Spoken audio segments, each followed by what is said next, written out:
Right, we have a solar eclipse coming up in a few hours. And whether you're ready or not, it's time for a new beginning in this Aries sector of your life.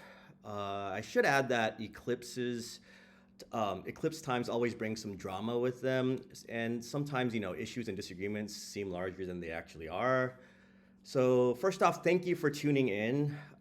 After you watch this clip, if you could please like it and share it in the comments, what sector or house in your chart that this eclipse is taking place for you, and then I can respond to you with my own insights about where this new chapter will be in your life. So first off, let's talk about what an eclipse is and what is the difference between a solar eclipse like the one we're having now and a lunar eclipse.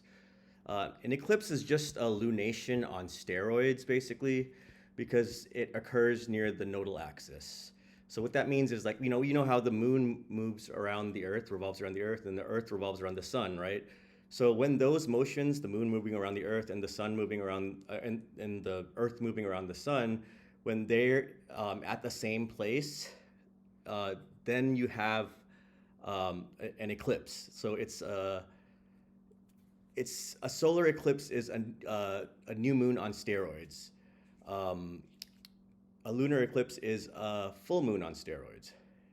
And by the way, this is a total eclipse, meaning that the sun is entirely obscured by the moon for a while.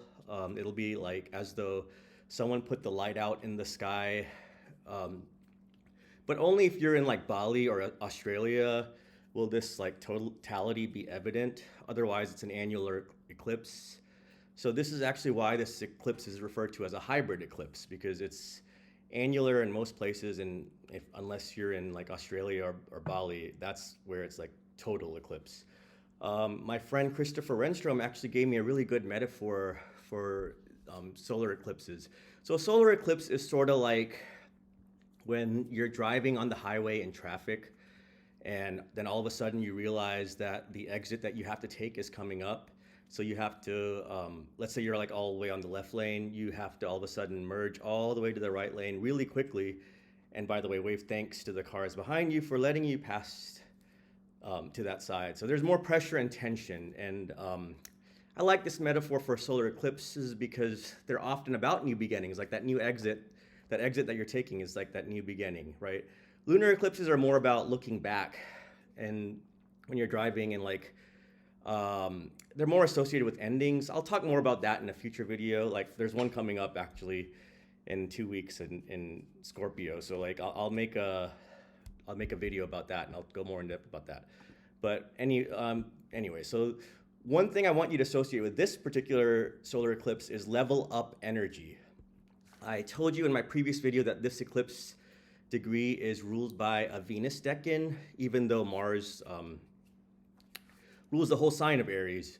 So if you imagine like a sign as a house, a decan can kind of be thought of as like a room in that house. So maybe like Venus room and Mars is home. Third decan of Aries has a Venusian rulership, which adds a charismatic, celebratory, and empowering energy. And so with that, and the fact that this is technically the second new moon in Aries, we can take some time to reflect and even celebrate where we have come.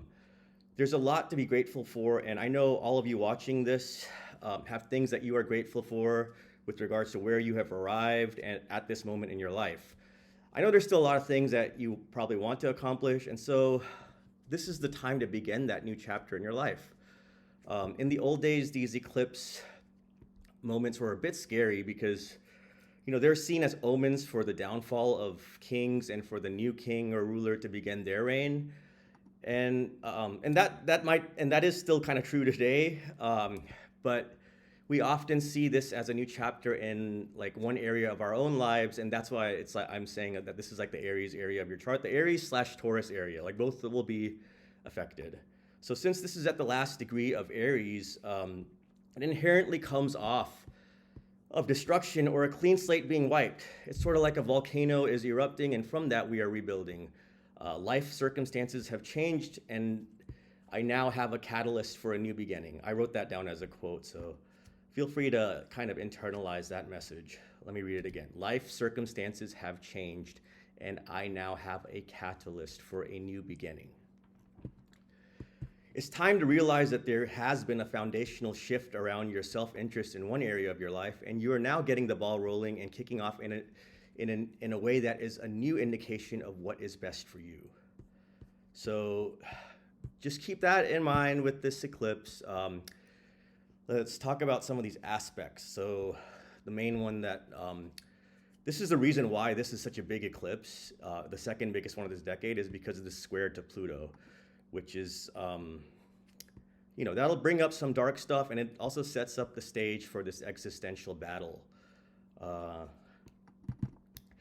But we do have Jupiter conjunct, which is good. It's good to have Jupiter on your side. Chiron is squaring Mars right now, so there's going to be some egos being bruised with regards to this new beginning.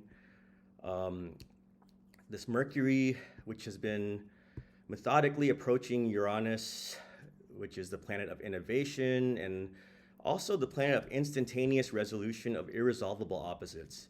So Mercury's been approaching this Uranus, but right after this eclipse, it turns retrograde. So it doesn't quite approach it. It's getting to it, and then something happens and it goes retrograde. So it'll take time to unwind and see through the drama that this eclipse will bring, as I mentioned in my last video.